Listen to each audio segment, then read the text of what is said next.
If you've ever drawn a head that just looked off, too flat, too stiff, or just wrong, you're not alone. Most artists struggle with this, especially beginners. You try to put the eyes, nose, and mouth all in the right spot, but no matter what you do, it doesn't look like it's sitting in a 3D space. It looks like it's floating. And quite frankly, it's kind of awkward. The reason isn't that you're bad at drawing heads. It's just that no one's ever showed you how to actually build a head. People draw heads like a shape, but pros build them like a form. Once you understand the structure, you can rotate a head in any direction and any angle, straight from your imagination. In this lesson, I'm going to show you a system used by comic book artists, animators, and character designers all over the world. It's called the Loomis Method. And once you learn it, drawing heads won't feel like guessing anymore. It'll feel like sculpting in 3D. We'll break it down step by step, how to start with a simple sphere, how to add the right lines to control direction and rotation, and how to construct the solid base for any style, realistic, anime, cartoon, it doesn't matter. It all starts here. Let's get right into it.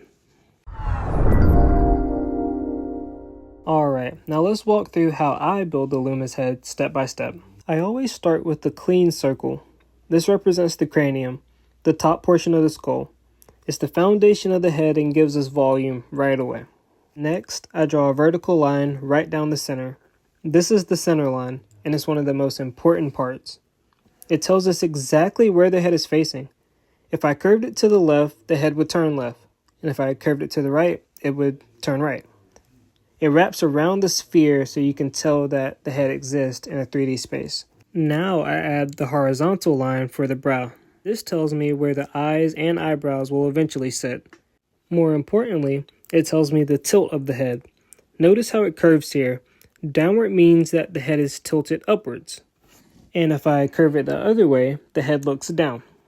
These two lines, the center line and the brow line, give you total control over the direction and angle of the head. Now we're going to take a slice off the side of the sphere. This is where the side plane goes. We'll do this for both sides. It flattens the sphere and turns it into something more structured, like a 3D box. These side planes shows us where the ears will go, but it also sets up the jaw, cheekbones, and overall angle of the head. This is what separates a flat oval from a real, believable head. These simple steps are how you build solid structure, no matter what angle you draw the head from. In the next lesson, I'll be showing you how to draw the same structure from a 3/4 view. If you're following along, take a second and draw the same exact head setup 3 to 5 times. Just the circle, the center line, the brow line, and the side plane. Do it until it feels natural to you. This is the foundation you'll use for the rest of the course.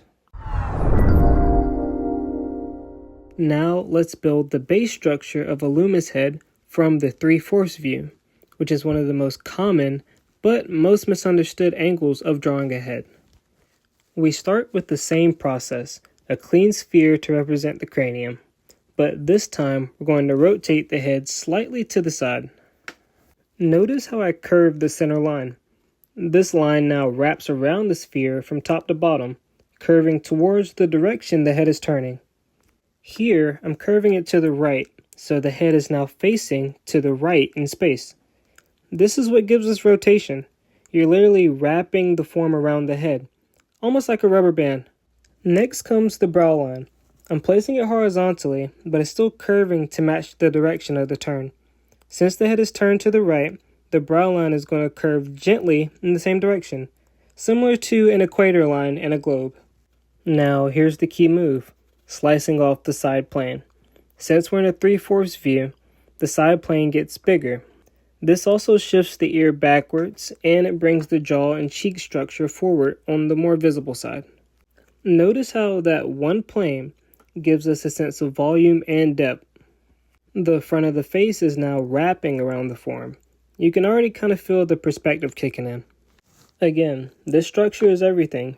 If your head doesn't work at this stage, it's going to fall apart if you try to place features on it later. So take a pause here and try this for yourself. Draw this structure about 3 to 5 times and focus on the sphere, the center line, the brow line, and the side planes. No features, just the structure. I want you to get the form down right first. Alright, now let's draw the Loomis head structure from the side profile. This is one of the clearest and easiest ways to understand the structure of the head. Similar to the front-facing view and the 3/4 view, we'll start off with a circle to symbolize the structure of the cranium.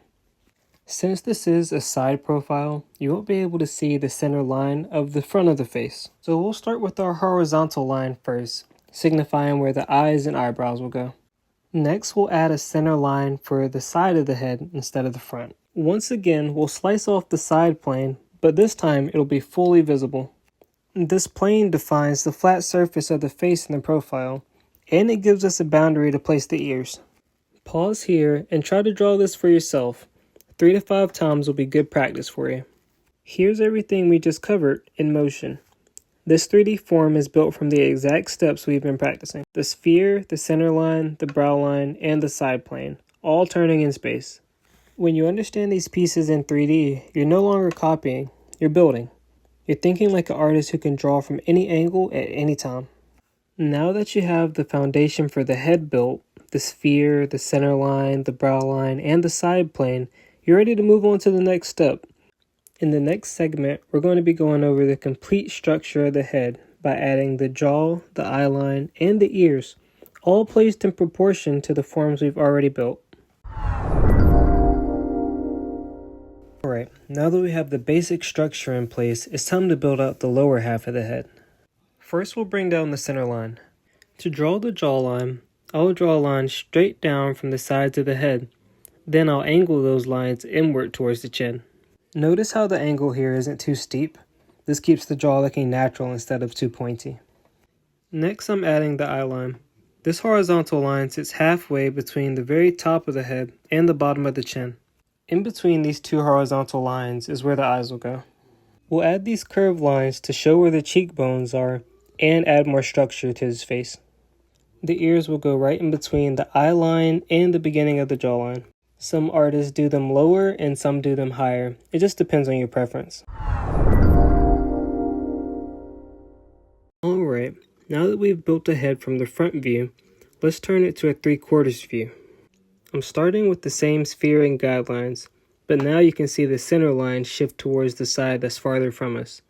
This curve tells us exactly which way the head is facing. The bottom eye line will wrap around the structure just like the top. I drew another center line on the side so that way you can see where the jaw is going to be placed. Now we'll add the jaw. The jawline on the right appears shorter because it's closer to us, and the ears will go in between the horizontal line and the jawline.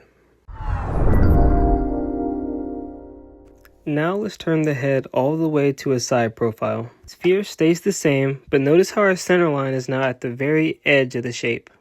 Since you're looking directly at the side of the head, this is all you would really see. To draw the jaw, I angle up straight towards the center line. We'll add this horizontal line for the eyes. Be sure not to bring it all the way across since this is a side profile. We'll add this curved line to represent the cheekbones and give the shape more structure. The ears will be placed right behind the eye line. By practicing the placements in these 3 angles, the front-facing view, the 3/4 view, and the side profile, you'll have a solid foundation for any head rotation or facial pose that you might need in your art. Now that you've learned the 3/4 head structure, we can start to add in different faces and do some different characters. For this first character, I'm going to give him a very intense look, like a sharp, intense, almost angry look. You can tell he's very determined in what he's doing. This is a face I would use for maybe a manga character, just based on how I drew the eyes. I'm going to add in some hair here. I think I'm going to give him longer hair, throw it up in a bun, kind of like a samurai type of deal. But yeah, this is the first character. For the second character, he's also going to have a serious look to him, but it's not going to be as sharp with the features. This is more what you would see in a comic book, like an American comic book. Or more so Western, I should say. Going to add in some hair here. I usually do the hair last, but as you can see, the structure holds up regardless. For this last character, it's a lot more of a cartoonish approach. Bigger eyes and the features are a lot more simplified. Once you master the structure, the features and style of them are completely up to you. Practice this exercise and find some styles that you like. Add them to the structure and create your own unique look.